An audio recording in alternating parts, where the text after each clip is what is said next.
ศึกษาปัญหาให้ทันท่วงทีเมืองไทยจะพัฒนากว่านี้รายการดีๆคดีโลกคดีธรรมขอรำพันบรรยายความคิดเครื่องหมายแห่งสีทั้งสามงามถนัดขาวคือบริสุทธิ์สีสวัสดิ์หมายพระไตรรัตน์และธรรมะคุ้มจิตไทยแดงคือโลหิตเราใสซึ่งยอมสละได้เพื่อรักษาชาติศาสนาน้ำเงินคือสีโสภาอันจอมประชาถ้าโปรดเป็นของส่วนองค์จัดริ้วเข้าเป็นไตรรงค์จึงเป็นสีธงที่รักแห่งเราชาวไทยทหารอวตารนำไปยงยุทธวิชัยวิชิตก็ชูเกียรติสยาม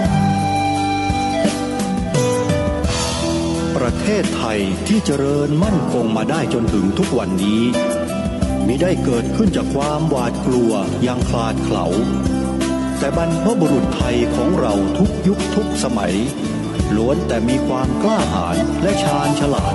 ปกป้องเอกราชสร้างชาติให้เกิดความมั่นคงโดยมีธงแห่งพระไตรรัตน์เป็นเครื่องนำชัยจึงเป็นที่มาที่ไปของรายการคดีโลกคดีธรรมกล้าคิดก็ต้องกล้าทำอย่ากลัวถ้าทำความดีเร่งศึกษาปัญหาให้ทันท่วงที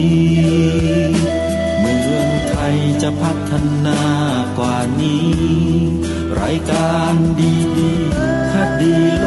กคดีธรรมรายการ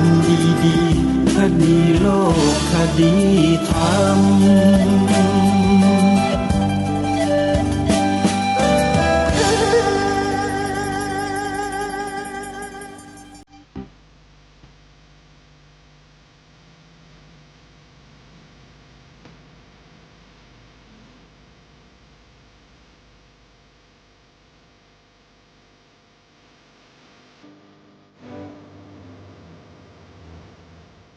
ขอกราบถวายความนอบน้อมแด่พระรัตนตรัยถวายความเคารพพระมหาเถระพระเถรานุเถระทุกท่านขอความสุขความเจริญในธรรมจงบังเกิดมีแด่ท่านสาธุชนที่กำลังติดตามรับฟังรายการจากสถานีวิทยุแห่งนี้ทุกท่าน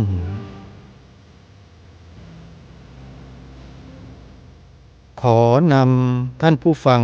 เข้าสู่รายการคดีโลกคดีธรรม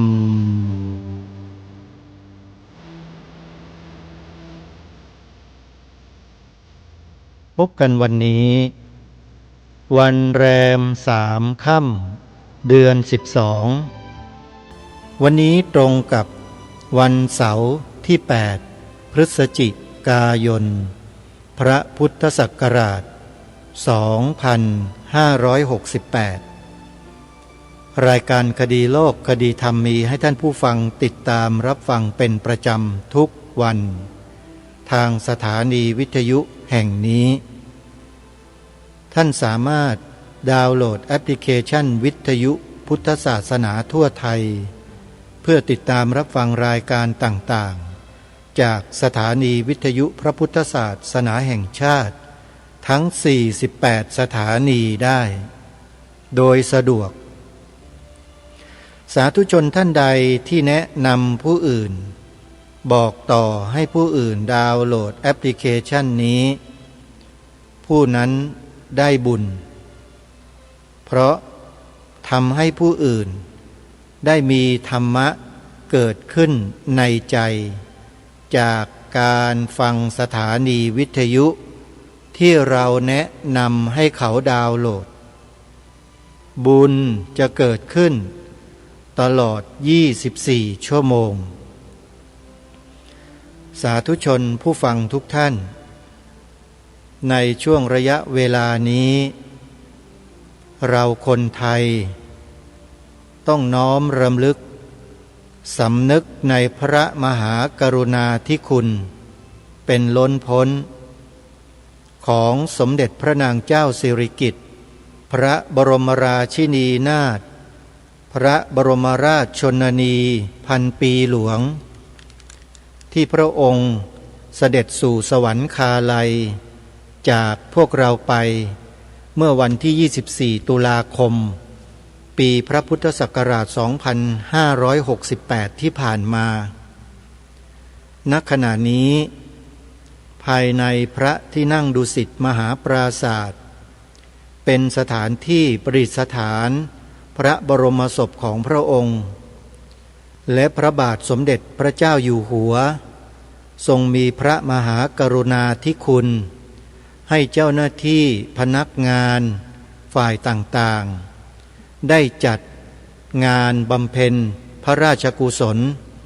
อุทิศถวายแด่สมเด็จพระบรมราชชนนีพันปีหลวง100 วันนับจากวันเสด็จสวรรคตนับตั้งแต่บัดนี้เป็นต้นไป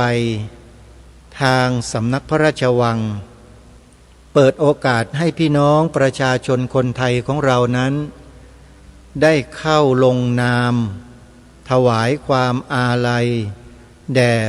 สมเด็จพระบรมราชชนนีพันปีหลวงภายในพระบรมมหาราชวังแล้วใครที่ต้องการเดินทางมาลงนามถวายความอาลัยสามารถเดินทางเข้ามาได้ตั้งแต่เวลา9 นาฬิกาเป็นต้นไปการแต่งกายนั้นสุภาพบุรุษสวมเสื้อสีดำกางเกงสีดำหรือสีคล้ำสุภาพสตรีนุ่งกระโปรงยาวเกินหัวเข่าหรือผ้าถุงและเสื้อแขนยาวสีดำรองเท้าขอให้ใส่รองเท้าหุ้มส้นขอให้ใส่รองเท้าหุ้มส้นเข้ามาในงานทางเจ้าหน้าที่จะคอยบริการทุกท่านเป็นอย่างดีมีที่นั่งรอสะดวกสบายมากมีอาหารพระราชทานไว้บริการพี่น้องประชาชนที่มาร่วมการลงนามถวายความอาลัยทุกคนไม่มีขาดห้องน้ำมีเป็นจำนวนมากไม่ว่าจะนั่งอยู่ณจุดไหนก็สามารถเดินเข้าห้องน้ำได้แบบง่ายดายเลยนี่คือการจัดระเบียบของงานพระราชพิธีสำคัญในครั้งนี้สาธุชนทุกท่านพูดถึงสมเด็จพระนางเจ้าสิริกิติ์พระบรมราชินีนาถพระบรมราชชนนีพันปีหลวงพระองค์นี้ขอบอกกับพี่น้องประชาชนคนไทยว่าถ้าไม่มีพระองค์ท่านงานศิลปะหัตถกรรมแบบไทยๆแท้ๆก็จะสูญหายไปจากสังคมไทยไม่มีเหลือหลายรายการเพราะกำลังของประชาชนที่จะสืบสารรักษาต่อยอดงานหัตถกรรมฝีมือแบบไทยๆอันสวยสดงดงามไว้ได้อย่างยาวนานตลอดไปนั้นประชาชนไม่มีกำลังพอแต่ด้วยน้ำพระราชหฤทัยของพระองค์ท่านเมื่อครั้งใดก็ตามที่เสด็จพระราชดำเนินตามพระบาทสมเด็จพระบรมชนกาธิเบศรมหาภูมิพลอดุลยเดชมหาราชบรมนาถบพิตร ในการเสด็จพระราชดำเนินไปยังตามท้องถิ่นต่างๆของประเทศไทยเมื่อพระองค์ท่านทรงพบทรงเห็นว่าชาวบ้านในหมู่บ้านต่างๆมีงานหัตถกรรมฝีมือที่น่าส่งเสริมเมื่อไรพระองค์จะทรงให้ข้าราชบริพารที่ติดตามเสด็จเก็บรายละเอียดและขึ้นทะเบียนผู้ที่ประกอบอาชีพงานฝีมือหัตถกรรมนี้ไว้แล้วพระองค์ทรงมีพระมหากรุณาธิคุณเชิญท่านเหล่านั้นเนี่ยเข้ามาสืบสารงาน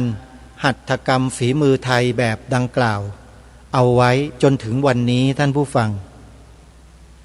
ไม่ใช่แค่นั้น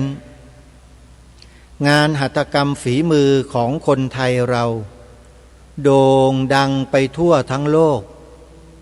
เพราะน้ำพระราชหฤทัยของ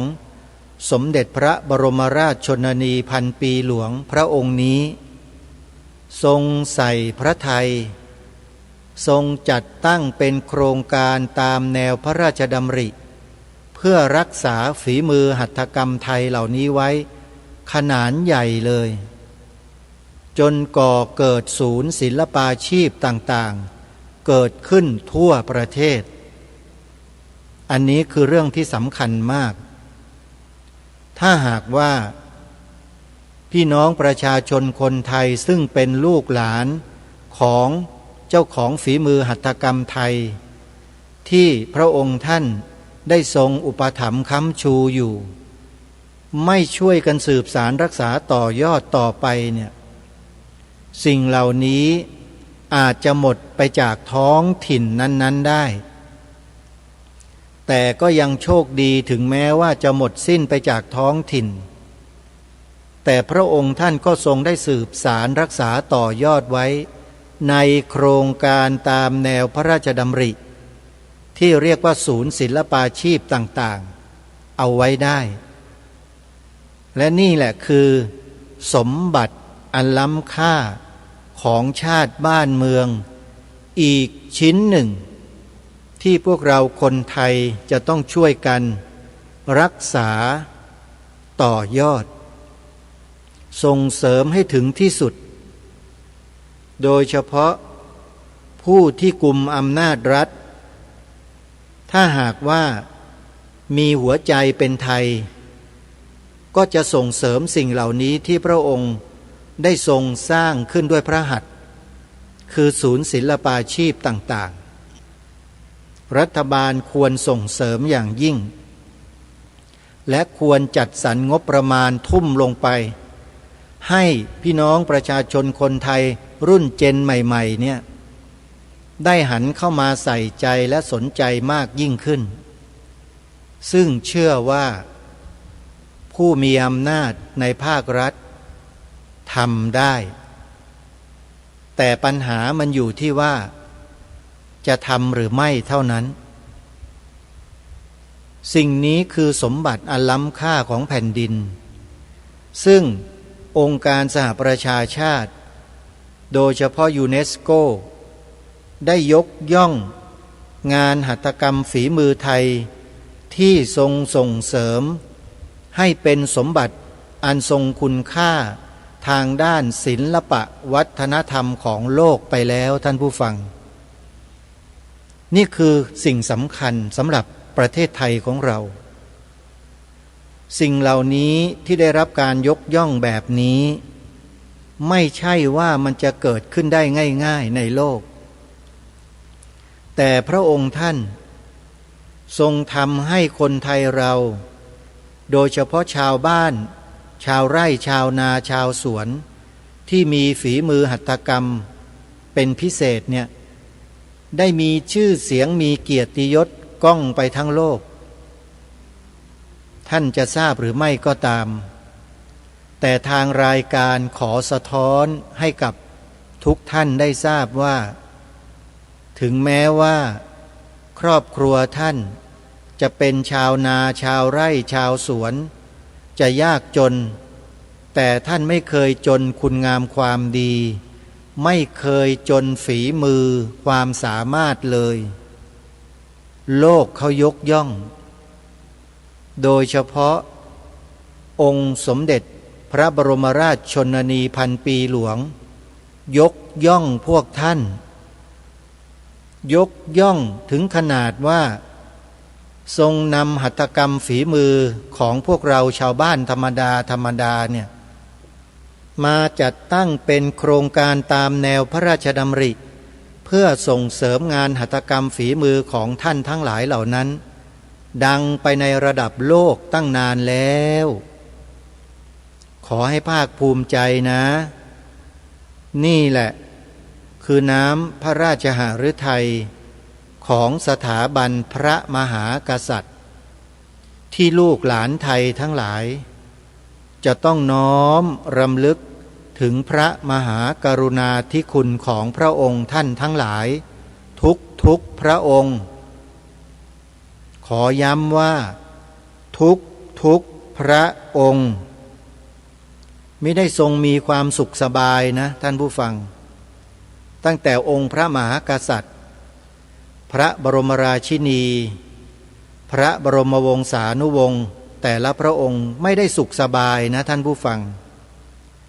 ทรงห่วงใยประชาอาณาราษฎรของพระองค์ท่านอย่างมากเสด็จพระราชดำเนินไปตามพื้นที่ต่างๆเพื่อนำโครงการตามแนวพระราชดำริไปบูรณาการส่งเสริมพี่น้องประชาชนให้มีอาชีพที่สามารถพึ่งพาตนเองได้ถ้าเราเอาใจใส่ถ้าเราสนใจเราก็จะสามารถยืนหยัดอยู่ในสังคมโลกใบนี้ได้อย่างมีเกียรติและศักดิ์ศรีมากๆยกตัวอย่างเช่นโครงการตามแนวพระราชดำริเศรษฐกิจพอเพียงโครงการตามแนวเศรษฐกิจพอเพียงพระองค์ท่านทรงยกสิ่งสำคัญขึ้นเป็นอันดับต้นๆที่ผู้ดำเนินโครงการนี้จะต้องมีไว้ในหัวใจคือศีลธรรมหรือพูดภาษามนุษย์ง่ายๆก็คือความดีพระองค์ท่านทรงให้ใช้ความดีนำความดีที่พระองค์ท่านทรงพระราชทานไว้หมายถึงความดีที่มีปรากฏอยู่ในหลักธรรมคำสอนของพระพุทธศาสนาฉันทะความปรารถนาความพึงพอใจที่ถูกต้องวีริยะหรือวิริยะความภาคเพียรพยายามอย่างถูกต้องจิตตะความมีความตั้งใจมั่นอย่างถูกต้องวีมังสาหรือวิมังสาความเอาใจใส่ติดตามกิจการงานเหล่านั้นอย่างจดจ่อต่อเนื่องและแก้ไขปรับปรุงอยู่ตลอดเวลาพัฒนาไม่มีวันหยุดอย่างถูกต้องหลักธรรม4ประการนี้มีปรากฏอยู่ในอิทธิบาท4เป็นองค์คุณเครื่องสำเร็จแห่งพระนิพพานเพราะอิทธิบาท4เป็นองค์คุณของอะไรฮะโพธิปักขิยธรรม37ประการท่านผู้ฟังไม่ใช่หลักธรรมธรรมดาเลยและสามารถนำมาประยุกต์ใช้ได้ในทุกองค์กรทุกหน่วยงานทุกบริษัททุกห้างร้านทุกอาชีพได้หมดเลยถ้าใครมีหลักธรรม4ข้อนี้อยู่ในหัวจิตหัวใจไม่มีวันอดตายไม่มีวันจนจริงๆท่านผู้ฟังคนที่มีความพึงพอใจในอาชีพการงานของตนที่ทำอยู่เขาจะเกลียดงานตนเองไหมไม่เกลียดเขาชื่นชอบเขารักมากเมื่อเขารักมากเขาก็จะต้องมีความขยันหมั่นเพียรทำในกิจการงานนั้นอย่างสุดๆถูกต้องไหม เมื่อเขาขยันแล้วผลผลิตจากงานที่เขาทำนั้นมันจะพอกพูนงอกเงยหรือมันจะจมลงหายลงมันก็เจริญขึ้นเพิ่มขึ้นมากขึ้นถูกต้องไหมบวกกับจิตตะความที่เขามีจิตที่มั่นคงเป็นสมาธิอย่างต่อเนื่องอยู่ในกิจการงานเหล่านั้นงานนั้นจะมีความมั่นคงไหมมั่นคงและอีกอันหนึ่งคือวีมังสาใช้วิจารณญาณติดตามงานดูงานวิเคราะห์งานด้วยปัญญางานเขา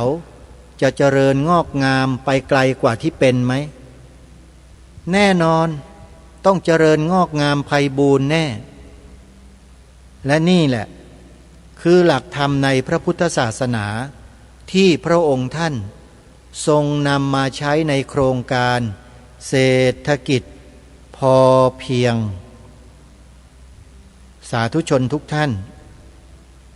ใครก็ตามที่น้อมนำแนวพระราชดำริในข้อนี้ของพระองค์ไปใช้ในชีวิตประจำวันท่านนั้นจะไม่มีคำว่าจนไม่มีคำว่าจนเกิดขึ้นแก่ท่านเลยในที่นี้ก็คือสุดๆเลยนะโยมไม่มีวันที่จะจนใจแน่นอนถึงแม้ว่าเศรษฐกิจซึ่งเป็นเหตุปัจจัยภายนอกมันจะบีบรัดให้เราต้องทุรนทุรายตะเกียกตะกายลำบากแค่ไหนก็ตามแต่ถ้าในใจมันมีความพอเพียงพอใจอยู่จิตใจมันไม่ตกนะคนที่มีธรรมข้อนี้ใจไม่ตกแน่นอนฮะจะนิ่งด้วยปัญญาด้วยสติด้วยสมาธิแล้วอยู่อย่างมีความเข้าใจอยู่อย่างปลอดภัยได้ไม่ไปปล้นไม่ไปจี้ไม่ไปฆ่าไม่ไปคดโกงไม่ไปช่อราดบังหลวงไม่ไปทำทุจริตคอร์รัปชันเด็ดขาดเห็นไหมฮะโครงการแนวทางเศรษฐกิจพอเพียงของพระองค์ท่านจะไม่นำพาผู้คนไปทำบาปทำกรรมทำชั่วใดๆทั้งสิ้น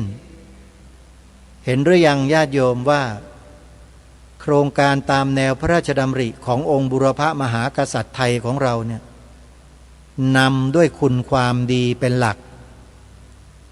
แล้วอย่างนี้ประเทศชาติจะเจริญหรือจะล่มจมล่ะมีแต่เจริญผู้คนช่วยเหลือเกื้อกูลเอื้อเฟื้อเผื่อแผ่คนมีช่วยคนจนคนจนก็ช่วยคนรวยตามฐานะของตนเองต่างคนต่างช่วยเหลือเกื้อกูลซึ่งกันและกันกลายเป็นอะไรทุกคนทั้งรวยทั้งจนกลายเป็นอะไรฮะจิตอาสาพระราชทานมันมาจบลงตรงนี้ท่าน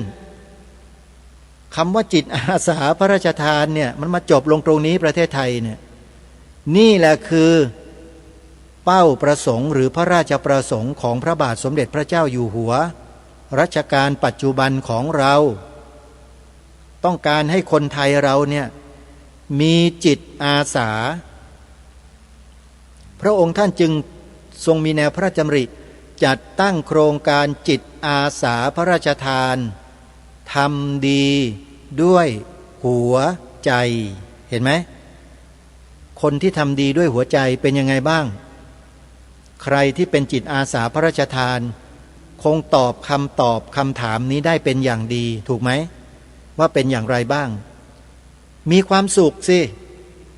จิตอาสาพระราชทานเนี่ยลองไปช่วยเหลือคนสิฮะที่ตกทุกข์ได้ยากเนี่ยแล้วช่วยเขาได้แล้วเขามีความสุขอ่ะคนที่เราช่วยเนี่ยเขามีความสุขยิ้มแย้มแจ่มใสยกมือสาธุท่วมหัวขอบคุณกราบแล้วกราบอีกน้ำตาไหลไหมล่ะจิตอาสาที่ช่วยเขาอ่ะเห็นไหมล่ะความสุขเห็นจากการที่เราเป็นจิตอาสาเห็นไหมญาติโยมสาธุชนทุกท่านพระพุทธเจ้าของเราเนี่ยสอนให้เราสาวกเราเป็นจิตอาสาตั้งแต่คำสอนแรกมาเลยคำสอนแรกคืออะไรล่ะ คำสอนแรกในที่นี้อย่างเป็นทางการนะท่านผู้ฟังก็คือโอวาทปาติโมกข์ในวันมาฆบูชาในคืนเพ็ญมาฆบูชานั่นแหละทรงแสดงโอวาทปาติโมกข์ให้แก่พระอรหันต์ทั้งหลายทั้งปวง 1,250 องค์เนี่ยนำอุดมการณ์นี้ไปถ่ายทอดให้มวลมนุษยชาติในโลก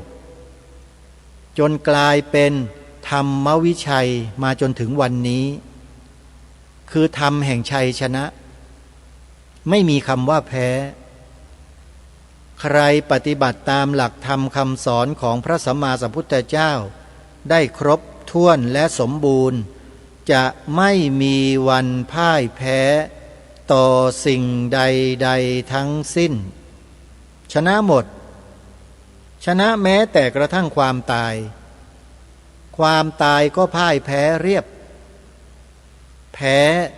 ผู้ที่เข้าถึงสภาวะธรรมอันสูงยิ่งแล้ว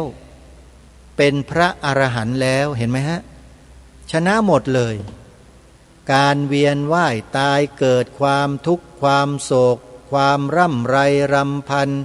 ความไม่สบายกายความไม่สบายใจความคับแค้นใจทั้งหลายชนะหมดไม่มีเหลือเลยนี่คือหลักธรรมคำสอนในทางพระพุทธศาสนาที่องค์บูรพมหากษัตริยาธิราชเจ้าของปวงชนชาวไทยของเราทรงสืบสารรักษาต่อยอดมาให้แก่พวกเราชาวไทยและมวลมนุษยชาติในโลกตลอดมาไม่เคยขาดสายเลยไปสืบสาวดูได้นับมา 2,000 กว่าปีเนี่ยตั้งแต่พระพุทธองค์ทรงอุบัติขึ้นมาในโลกหลักธรรมคำสอนของพระสัมมาสัมพุทธเจ้าก็มาปรากฏอยู่บนผืนแผ่นดินสุวรรณภูมิของเราแล้ว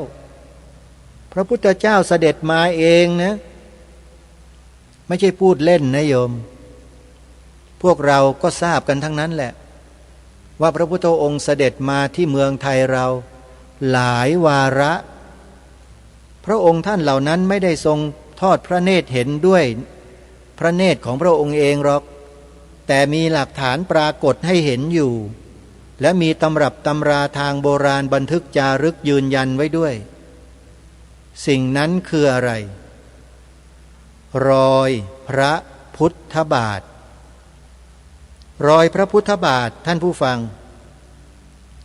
แสดงว่าพระสัมมาสัมพุทธเจ้าเสด็จมาโปรดคนบนผืนแผ่นดินไทยของเราเมื่อ 2,000 กว่าปีที่แล้วมีชาวพุทธเกิดขึ้นแล้วศาสนาพุทธอุบัติขึ้นที่สุวรรณภูมิเรียบร้อยแล้วลองไปสืบค้นดูประวัติศาสตร์ดูสิฮะแหล่งโบราณคดีบางแห่งเช่นเมืองคูบัวจังหวัดราชบุรีถ้ำเขางูหรือถ้ำฤาษีจังหวัดราชบุรีที่นั่นมีถ้ำประดิษฐานพระพุทธรูปไสยญาติที่แกะสลักจากหน้าผาภูเขาในถ้ำและมีพระพุทธรูปนั่งห้อยพระบาทอยู่ในถ้ำเขางูราชบุรีมีจารึกปรากฏอยู่ในแผ่นกระเบื้องจานเมืองคูบัวซึ่งมีอายุ 2,000 กว่าปีมาแล้วแต่เรื่องแผ่นกระเบื้องจานเมืองคูบัวเนี่ยขอบอกกับท่านผู้ฟังไว้นิดนึงก่อนเพื่อสะกิดใจเอาไว้ว่ามีการดราม่าแผ่นกระเบื้องจานชุดนี้ด้วยจากคนในแวดวงสังคมนี่แหละเขาไม่เห็นด้วยเขาบอกว่าแผ่นกระเบื้องจานที่เจ้าคุณอ่ำหรือพระราชกวีอ่ำวัดโสมนัสท่านได้ถอดความออกมาเป็นหนังสือพุทธศาสนสุวรรณภูมิปกรณ์ในปัจจุบันเนี้ยคนเหล่านั้นเขาดราม่าว่าเป็นของปลอมมีคนไปทำแผ่นซีเมนต์ขึ้นมาแล้วเขียนแล้วก็เอาไปใส่ไว้ในซากปรักหักพังโบราณ แล้วก็ทำท่าไปขุดค้นกันขึ้นมาเขาว่ากันอย่างนั้นเห็นว่าออกหนังสือหนังสือพิมพ์เป็นข่าวกันในยุคนั้นในสมัยก่อนเมื่อหลาย10 ปีมาแล้วจนเป็นเรื่องเป็นราวจนกระทั่งท่านเจ้าคุณอ่ำก็เงียบไประยะหนึ่งแต่การเงียบของท่านไม่ใช่เงียบเฉยๆท่านได้ถอดความแผ่นกระเบื้องจานประมาณจำนวน800 กว่าแผ่นที่อยู่ในมือของท่านเนี่ยออกมาเป็นตัวอักษรภาษาไทยให้เราอ่านมาจนถึงวันนี้บ่งบอกถึงประวัติความเป็นมาของพระพุทธศาสนาในแว่นแคว้นสุวรรณภูมิว่ามีใครเป็นใครอย่างไรมายังไงไปยังไงพระสัมมาสัมพุทธเจ้าเสด็จมาหรือไม่แล้วใครเดินทางไปเข้าเฝ้าสมเด็จพระสัมมาสัมพุทธเจ้าถึงประเทศอินเดียที่มหาเชตวันนู่นคนไทยน่ะมีไหมในหนังสือเล่มนี้บอกไว้หมดเลยในแผ่นกระเบื้องจานเนี่ยเขียนไว้หมดซึ่งเรื่องนี้ถ้าจะศึกษาเรียนรู้ทำความเข้าใจกันแล้วเนี่ยขอให้พวกเราเนี่ยวางใจให้เป็นกลางไว้วางใจให้เป็นกลางหมายความว่าอย่างไรอย่าไปหวั่นไหวกับคำพูดของใครก็ตามที่ยุให้เราเชื่อที่ยุให้เราไม่เชื่อก็แล้วแต่อย่าไปหลงแต่เราจงศึกษาเรียนรู้แล้วดูด้วยตัวเราเองแล้วเราก็รู้ด้วยตัวของเราเองจากตำรับตำราที่ท่านเจ้าคุณพระราชกวีอ่ำทำเอาไว้ให้เนี่ยตำราเล่มนี้มีเพียงเล่มเดียวชื่อว่าพุทธศาสนสุวรรณภูมิปกรณ์อ่านเป็นภาษาบาลีนะโยมไม่มีสระอะตัวที่ออกเสียงประวิสัญชนีที่ออกสระอะเนี่ยไม่มีสระอะนะเขาเรียกว่าประวิสัญชนีไม่มีนะฮะอ่านเป็นภาษาบาลีพุทธศาสนสุวรรณภูมิปกรณ์พิมพ์ลงไปใน YouTube แล้วลองไปฟังไปศึกษาเรียนรู้ไปดูไปอ่านกันก็ได้ใน Google ก็ได้ก็จะมีอีบุ๊กหนังสือพุทธศาสนสุวรรณภูมิปกรณ์เนี่ยขึ้นมาปรากฏให้เราเปิดเข้าไปดูทีละหน้าอ่านทีละตัวอักษรเยอะแยะเต็มไปหมดเลย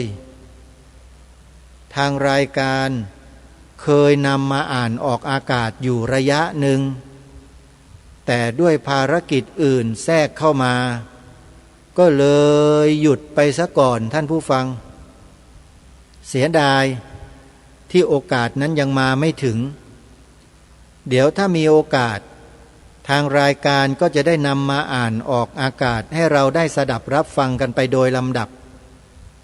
ซึ่งที่ผ่านมานั้นได้นำบทคำนำของท่านเจ้าคุณพระราชกวีอ่ำทั้ง6 ครั้งที่ท่านเขียนไว้เนี่ยมาอ่านออกอากาศให้สาธุชนได้มองเห็นภาพรวมของเรื่องราวประวัติศาสตร์ในส่วนนี้ที่ท่านเจ้าคุณพระราชกวีอ่ำท่านได้ถอดความจากแผ่นกระเบื้องจาน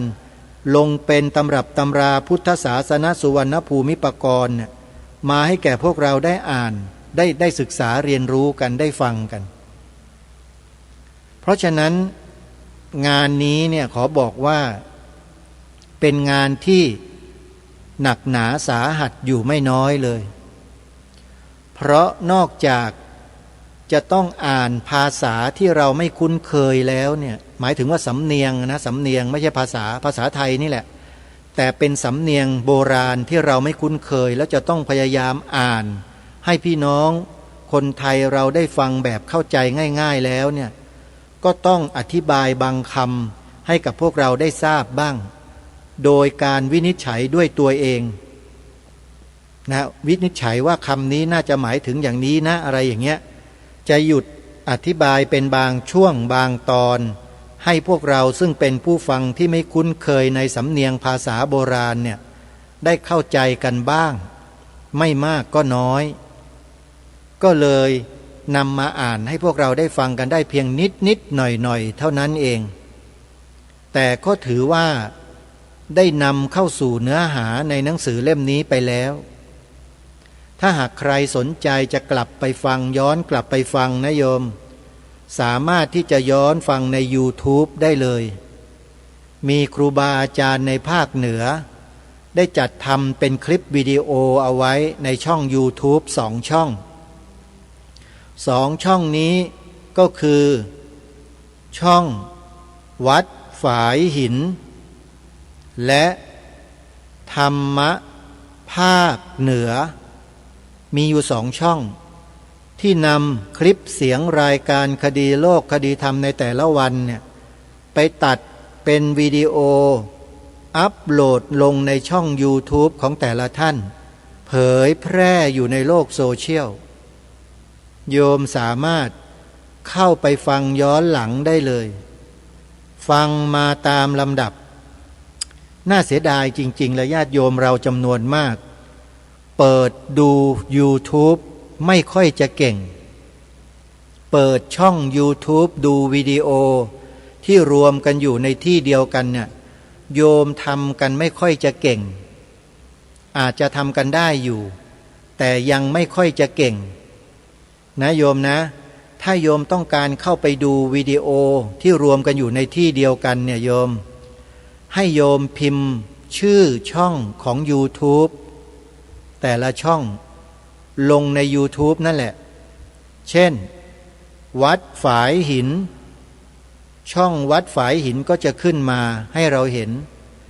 แล้วเราก็นำปลายนิ้วก็ดีหรือเมาส์ก็ดีไปแตะที่โลโก้ของช่องแล้วช่องก็จะขึ้นมาปรากฏที่หน้าจอของเราจากนั้นเราก็แตะที่แถบสถานะที่เรียงเป็นแถวอยู่ข้างล่างบอกว่าอะไรนะหน้าแรกวิดีโอไลฟ์สดอะไรพวกนี้ที่เขาเขียนอยู่นั่นน่ะนะฮะโยมก็แตะไปที่คำว่าวิดีโอทีนี้แหละวิดีโอในช่องที่ครูบาอาจารย์ท่านได้อัปโหลดเอาไว้เก็บไว้เนี่ยจะขึ้นมาปรากฏให้เราเห็นเต็มไปหมดเลยเราก็เลื่อนขึ้นไปฟังรายการเก่าๆสมัยเมื่อเดือนที่แล้วเมื่อปีที่แล้วเมื่อ2 ปีที่แล้วมีอยู่ในนั้นหมดเลยญาติโยมเห็นไหมฮะแต่ญาติโยมคุณป้าคุณน้าคุณอาคุณยายของอาตมาเนี่ยเปิดไม่เป็นท่านเอ้ยโยมแก่แล้วเปิดไม่เป็นโยมลูกหลานนั่งอยู่ข้างๆอ่ะโยมใช้มันบ้างโยมเปิดให้ยายหน่อยดิชื่อช่อง YouTube อันเนี้ยยายจะไปดูวิดีโอเปิดหน่อยนะไอ้หลานเอ้ยบอกลูกหลานให้ทำให้ที่โยมแป๊บเดียวเด็กเดี๋ยวนี้มันทำไม่ถึง5 วินาทีก็เสร็จแล้วโยมเขียนชื่อช่อง YouTube เอาไว้ก็แล้วกันบอกเด็กให้เด็กมันพิมพ์ชื่อนี้ชื่อวัดฝายหินโธ่จะไปยากอะไรแค่3 พยางค์เองจดไว้โยมจดไว้แล้วก็เขียนคำว่า YouTube เอาไว้ด้วยกันลืมเดี๋ยวพอไปถึงเด็กๆไม่ได้เขียนคำว่า YouTube ไว้ไปบอกเด็กว่าอะไรนะแทนที่จะพูดว่า YouTube ไปบอกว่าพิมพ์ลงในช่องยาทาให้หน่อยมันคล้ายๆกับ YouTube นะเป็นยอยักษ์ทอทหารเหมือนกันเดี๋ยวจะไปกล่าวผิดเหมือนกับโยมที่อำเภอดอนจานจังหวัดกาฬสินธุ์น่ะแฟนคลับรายการคดีโลกคดีธรรม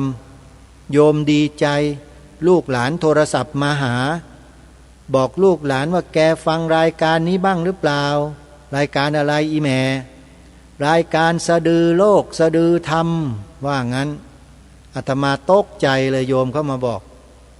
โอ้ยโยมจำชื่อผิดแล้วเอาใหม่คดีโลกคดีธรรมเสียงมันคล้ายๆกันนะฮะก็เป็นเรื่องตลกขบขันกันไปนะโยมนะ เนี่ยนะท่านผู้ฟังทุกท่านอาตมาพูดถึงโครงการตามแนวพระราชดำริของพระบาทสมเด็จพระเจ้าอยู่หัวภูมิพลอดุลยเดชมหาราชและสมเด็จพระนางเจ้าสิริกิติ์พระบรมราชินีนาถพระบรมราชชนนีพันปีหลวงให้พวกเราได้สดับรับฟังทำความเข้าใจกันในเบื้องต้นแล้วเราก็ช่วยกันสืบสารรักษาต่อยอดสิ่งที่พระองค์พระราชทานกลับมาให้แก่พวกเราคนไทยนี้กันเถอะแล้วเราจะไปรอดอยู่รอดกันทั้งบ้านทั้งเมืองเลยอย่าไปวิ่งตามฝรั่งมังค่ากันให้มากนักเลยโยมพวกฝรั่งกันจะไปกันไม่รอดแล้วเห็นไหมประเทศบางประเทศและหลายๆประเทศในยุโรปที่เคยเป็นประเทศผู้นำทางด้านอุตสาหกรรมทางด้านเศรษฐกิจใหญ่โตโมโหฬาร GDP สูงลิบลิ่วตอนนี้รู้ไหมประเทศชั้นนำในยุโรปบางประเทศกำลังจะล่มสลายแล้วถ้าบอกชื่อประเทศหลายคนไม่เชื่อไหมท่านผู้ฟังประเทศที่จะบอกว่ากำลังจะล่มสลายเนี่ยทางด้านเศรษฐกิจเนี่ยเพราะเป็นหนี้สาธารณะสูงถึง130กว่าเท่าแล้วขออภัย130กว่าเปอร์เซ็นต์แล้วรัฐบาลก็เปลี่ยนไปเปลี่ยนมาปีหนึ่งเปลี่ยน5นายกรัฐมนตรีเข้าไปแล้วยังแก้ปัญหาเศรษฐกิจประเทศตัวเองไม่ได้เลยเพราะหาแนวทางไม่เจอแต่ประเทศไทยเราเมื่อปี40ที่ประสบปัญหาเศรษฐกิจพังของประเทศแล้วมีนายกรัฐมนตรีคนหนึ่งได้รับการเลือกตั้งจากเสียงข้างมากเข้ามาบริหารหนี้สาธารณะของประชาชนที่ประเทศจะล่มจมแล้วเนี่ยกลับหมดหนี้ภายใน2 ปีก่อนเวลาถึง3 ปีท่านผู้ฟังนายกคนนั้นชื่ออะไรนะโยมจำกันได้ไหมถ้าคนมีอคติก็จะไม่พอใจก็จะอย่างงู้นอย่างนี้อย่างนั้นมาว่ารายการคดีโลกคดีธรรมว่าเป็นพวกเสื้อแดงอีกเด้ทำไมโง่ขนาดนั้นก็ไม่รู้พวกเนี้ยนอกจากโง่แล้วยังเซ่ออีกต่างหากด้วยนั่นน่ะที่มาว่ารายการเนี่ย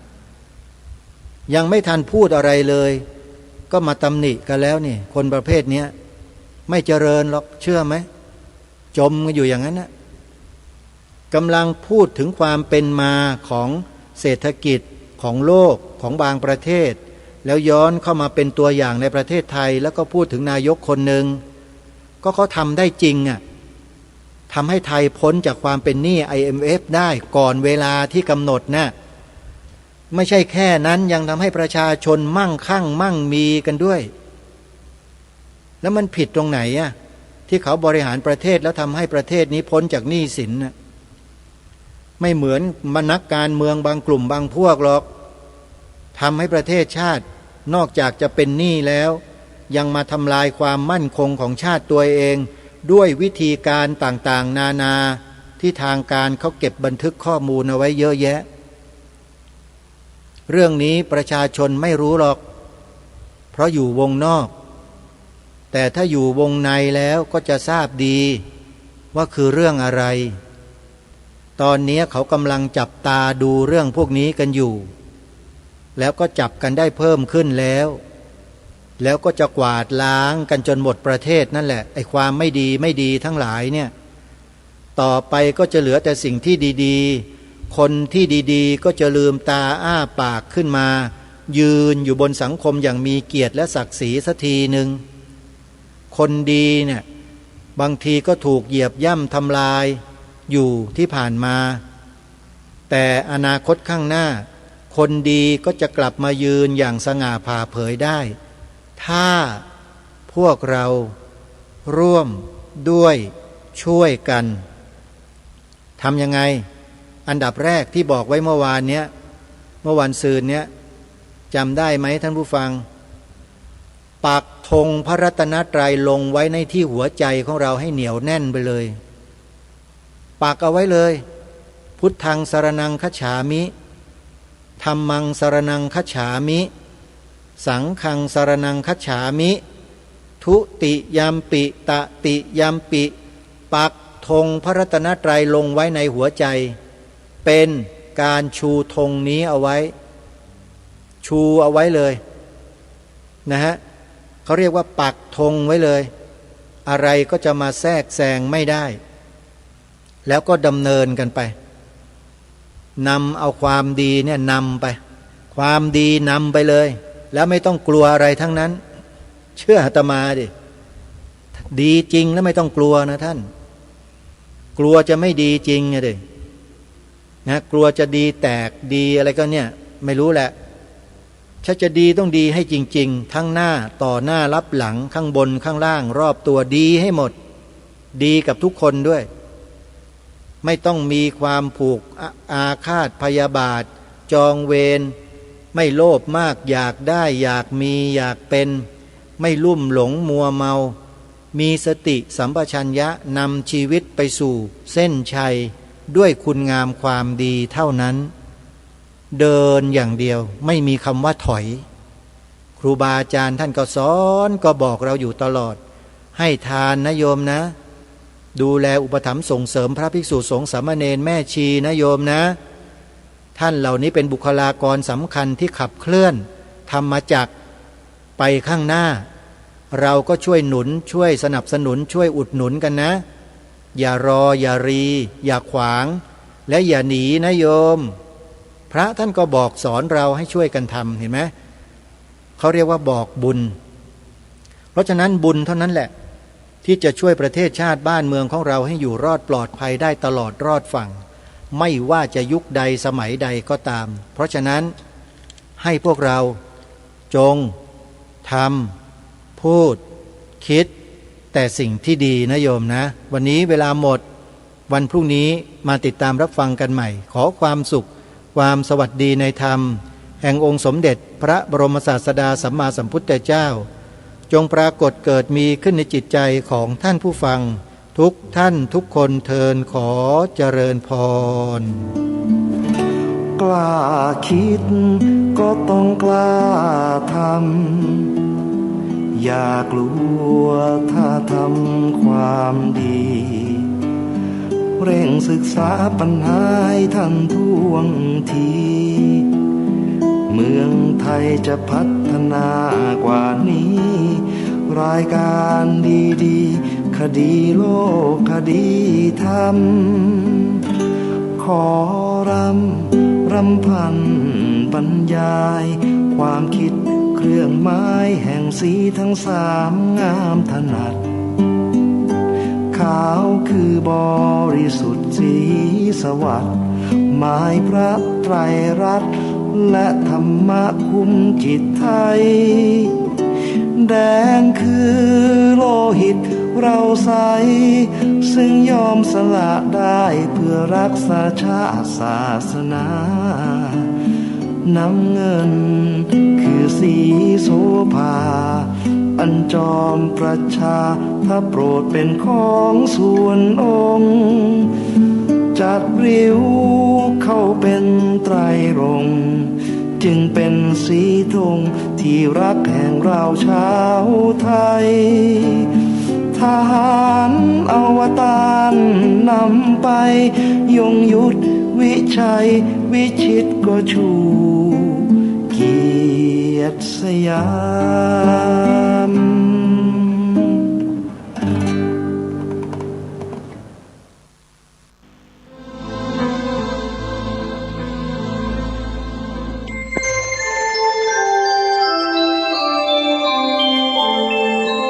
ขณะนี้ท่านกำลังฟังสถานีวิทยุกระจายเสียง FM 104.5 เมกะเฮิรตซ์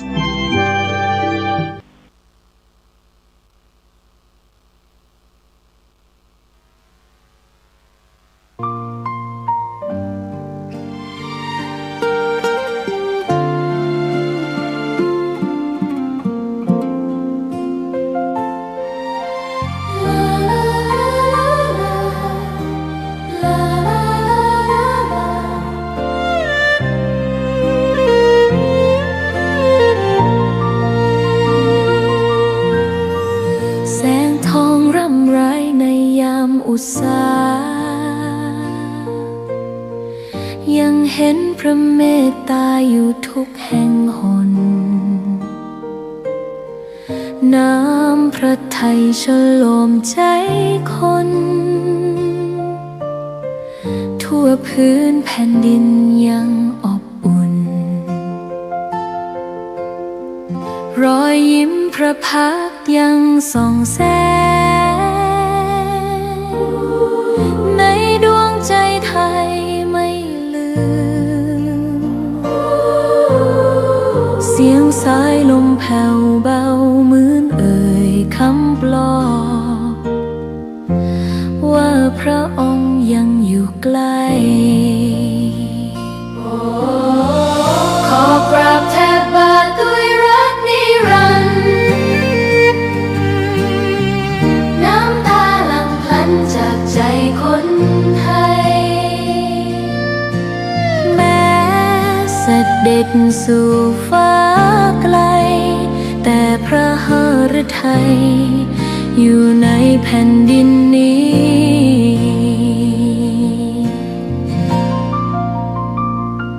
สวนดอกไม้ยังบานดังวันเก่าราวกับเจ้าดอกไม้รู้ว่าพระองค์จากไปแต่กลิ่นหอมยังพัดผ่านใจให้ระลึกถึงพระเมตตาแผ่นดินนี้ยังส่องสว่างด้วยพระคุณอันยิ่งใหญ่ขอเดินตามรอยเท้าแห่งพระแม่ไปด้วยศรัทธาไม่เสื่อมคลายขอกราบแทบบาทด้วยรักนิรันดร์น้ำตาหลั่งพลันจากใจคนไทยแม้เสด็จสู่ฟ้าไกลแต่พระหฤทัยอยู่ในแผ่นดินนี้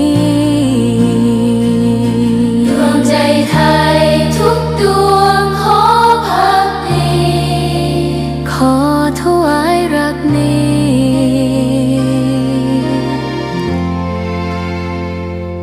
นิรันดร์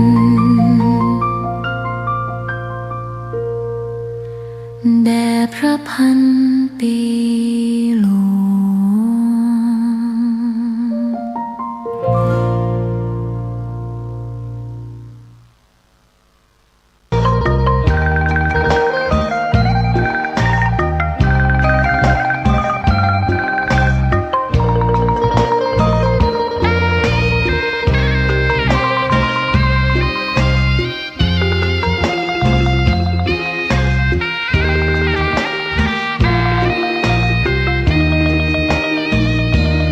ตา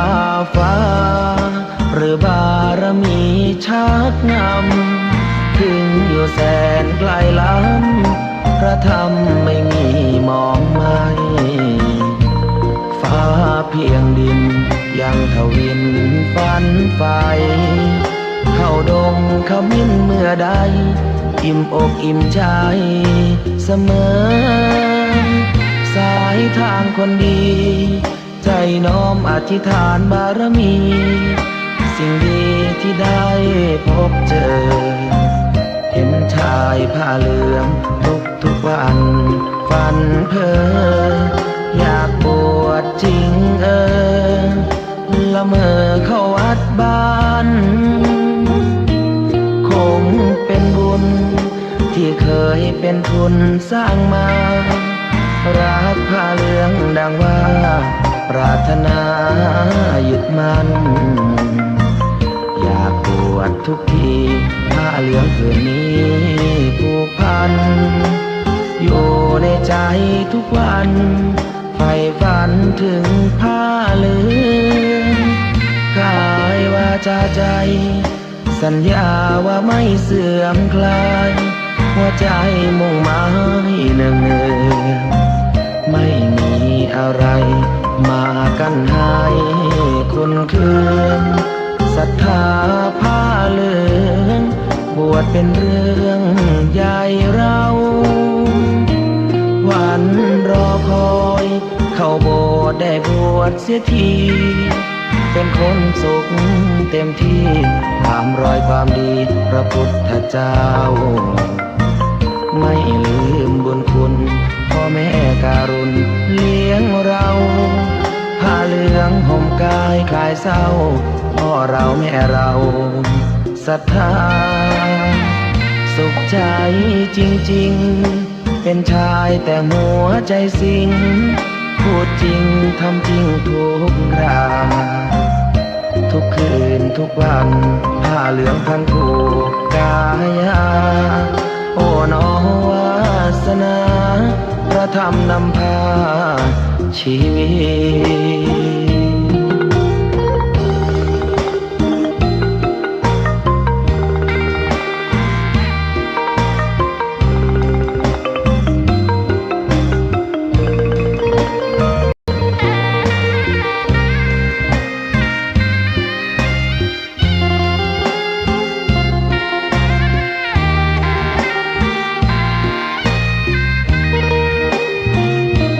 วันรอคอยเข้าโบสถ์ได้บวชเสียทีเป็นคนสุขเต็มที่ตามรอยความดีพระพุทธเจ้าไม่ลืมบุญคุณพ่อแม่การุณเลี้ยงเราผ้าเหลืองห่มกายคลายเศร้าพ่อเราแม่เราศรัทธาสุขใจจริงๆเป็นชายแต่หัวใจสิงพูดจริงทำจริงทุกคราทุกคืนทุกวันผ้าเหลืองพันผูกกายาโอ้น้อวาสนาพระธรรมนำพาชีวิต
ถวายน้ำโก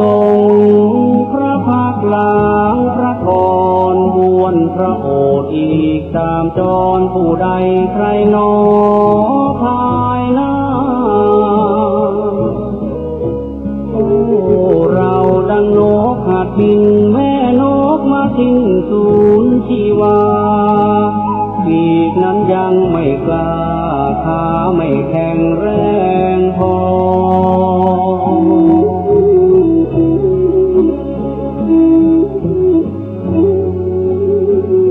ยังบินทลา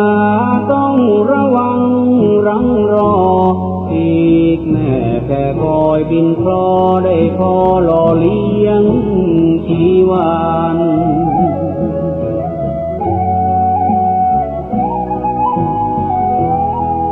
เรียกเป็นเช่นเราได้เพียงพระโสดาบันยังไม่ทันสำเร็จเป็นพระ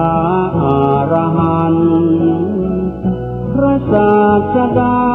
ก็จะมาปรินิพพานในราตรีนี้ไม่นานผ่านเลยลาลับลวงไป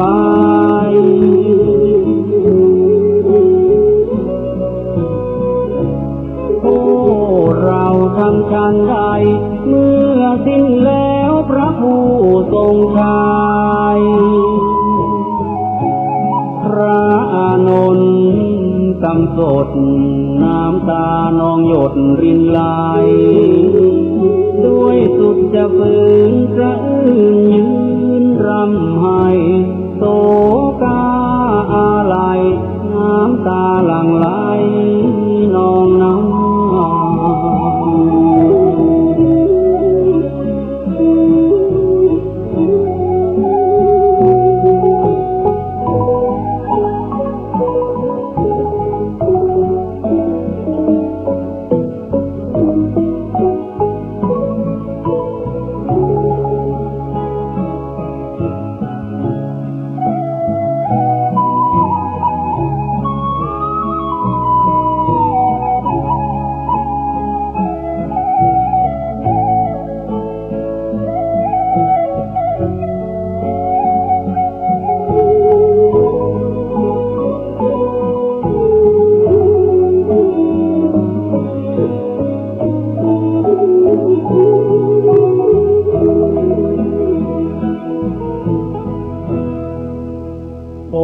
พระโทศพลไม่เห็นอานนท์อยู่ในนั้นจึงตรัสถามว่าอานนท์ไปไหนกันพระภิกษุผู้รู้เหตุการณ์กราบทูลถวายไปว่าท่านพระอานนท์ไปแอบยืนรำให้ปูมปายน้ำตาเศร้าระทมมองไม่อกใจนั้นให้เววา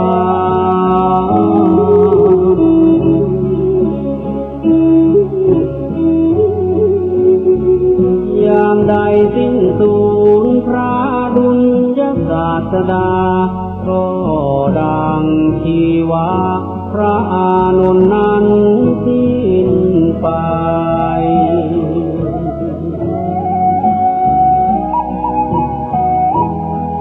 ทราบความดังนั้นพลันองค์พระทรงชัยให้ตามพระอานนท์มาใกล้แล้วย้ำทำให้ปลอบโยน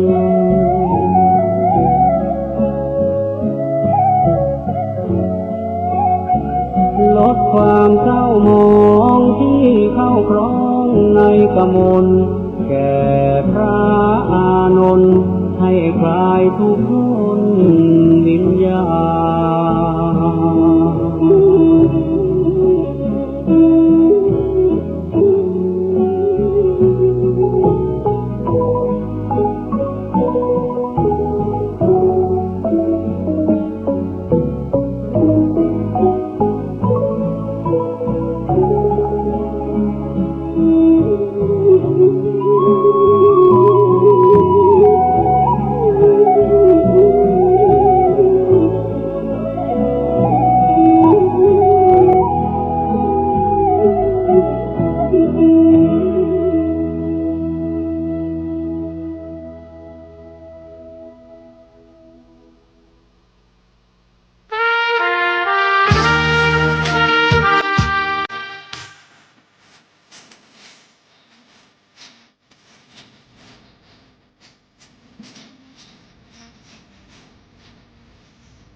ใจ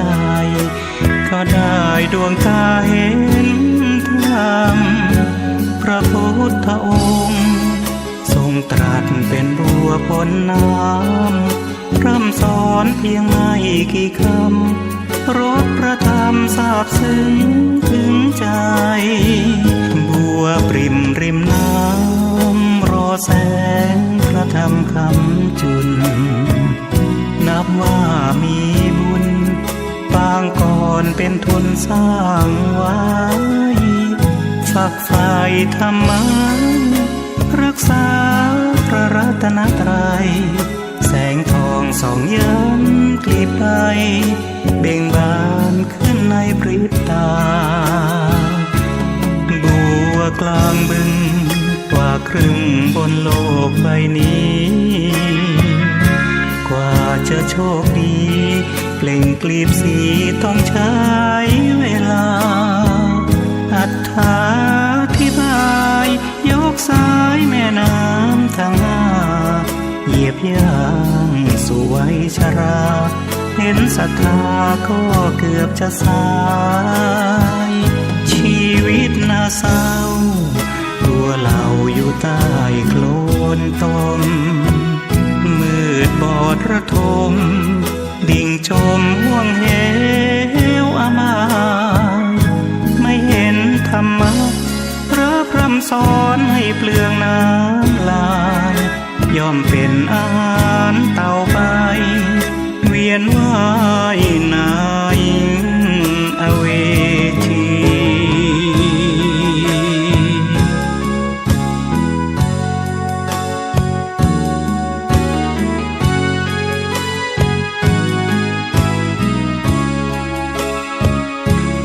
บัวกลางบึงกว่าครึ่งบนโลกใบนี้กว่าจะโชคดีเปล่งกลีบสีต้องใช้เวลาอธิบายยกสายแม่น้ำทั้งห้าเหยียบย่างสู่วัยชราเห็นศรัทธาก็เกือบจะสายชีวิตน่าเศร้าตัวเราอยู่ใต้โคลนตมมืดบอดระทมดิ่งจมห่วงเหวอามาย